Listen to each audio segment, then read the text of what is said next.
Марат Жүнісовтың күннің ұлы.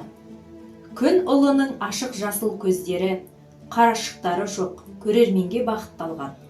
Бірақ тұңғиық және жанынан көрінеді. Жақын жерде оңды-солды көзге қонған құстар қанаттарын қағады. Олардың әртүрлі кезеңдердегі қозғалыстары кеңістікті дәйекті түрде жазылады. Пішімнің күңгірт жиектері қызыл, қоңыр және жұмсақ көк түсті болып жыпылықтайды. Солнце мое, взгляни на меня. Өскемендік суретші Марат Жүнісовтың күннің ұлы картинасы Шығыс Қазақстан өнер музейінің экспонаттар топтамасындағы ең қызықты жұмбақтардың бірі. Сонымен қатар бұл картина суретшінің ұқсас картиналарының эскиздерінің тұтас сериясының бөлігі болып табылады.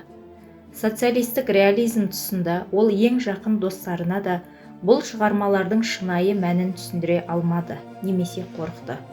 Бұл картинада басқа біздің музей коллекцияларында осы сериядан тағы бір картина бар. Ол күн балалары деп аталады. Жүнісовтың Еуропа бойынша саяхаты туралы 8 саяхат дәптері бар. Олардың құрамында ежелден жерді ғана емес, ғарышты да мекендеген, ауадай жеңіл, ақыл парасаты бар қанатты тіршілік иелері бар. Бізде Марат Жүнісов графикасы бар. Дүниеден өтер алдында 1999 жылы суретші өмірінің ең жарқын әсерлері туралы композициясын салды. Алдыңғы қатарда мольберт пен қылқалам ұстаған өзі, оң жақта қасында әйелі, ал өнертанушы Татьяна Иванина ұлын құшақтаған және олар барған итальяндық қалалардың күмбездері мен шатырлары бейнеленген. Олардың үстінде жарқыраған қанатты періште тұр. Оның өмір баянында екпіндерді өзі орналастырған. Бірақ Марат күннің ұлдары мен балаларының ашушысы емес.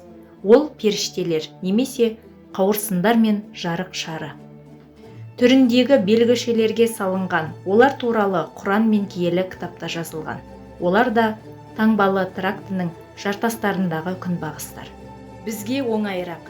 21 ғасырда ғылым мен теология қатар жүруге тырысуда. Әлі күнге дейін сенбейтін эзотериктер емес, ғалымдар, астрономдар, физиктер және философтар сәулелену энергиясы түрінде өмір сүретін интеллектуалды өмірдің ең көне түрі туралы жазады. 2022 жылдың 3 қаңтарында суретші Марат Жүнісов 75 жасқа толады. Өкінішке орай, оның өмірі 1000 жылдықтың тоғысында 1999 жылы қайғылы түрде қысқартылды. Оған академиялық көркемдік білім алып, дүниені көру бақыты бұйырды.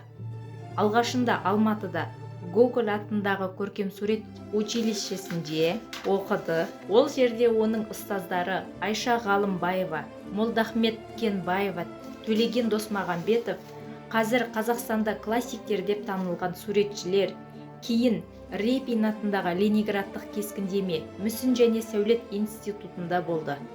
Оның картиналары Алматы, Омбы, Кемерово, Ленинград, Мәскеу, Киев қалаларында өткен көрмелерде көрсетілді. Ол көп саяхаттады. Мен Балтық елдерінде, Орталық Азияда, тіпті Италияда болдым. Біздің суретші Чехословакияда, Польшада, Германияда көрмеге шықты. Жүнісов мұрасының басым бөлігін туған жерінде, Өскеменде қалдырғанына ұзақ өмір сүрген Қарағанды қаласының музейлері қатты қызғанышпен қарайды.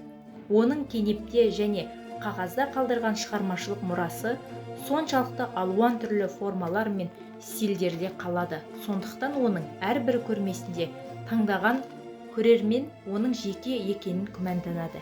Бәлкім өзінің нағыз нұрлы, көпшіл мінезіне қарамастан, Жүнісов рухани өмірде керемет жалғыздықта болды. Бала кезінен оның кумирі Марк Шагал болды. Оның адамдары мен жануарлары плазмоидтер сияқты аспанға оңай ұшатын суретші. Мараттың әкесі Қазақстан ішкі істер министрлігінің полковнигі, суретшінің отбасының барлық басқа мүшелерінің суретшіден гөрі күнделікті атқаратын және сенімдірек мамандық иелері болды. Бірде суретшінің әпкелерінің бірі балалық және жастық шақта біз ағамызды мүлдем түсінбедік. Ол әрқашан өз бетімен өмір сүретін деді. Жақында өмірден озған Наталья Иванина суретші жары туралы былай деді. Бірде ұлы Шагал оған өнер әлемінің физикалық әлемнің заңдарына бағынбайтынын көрсетті. Ал соңғысының сырын дәлірек аша алатын, ондағы адамның орнын айқындайтын өнер екендігін айтты.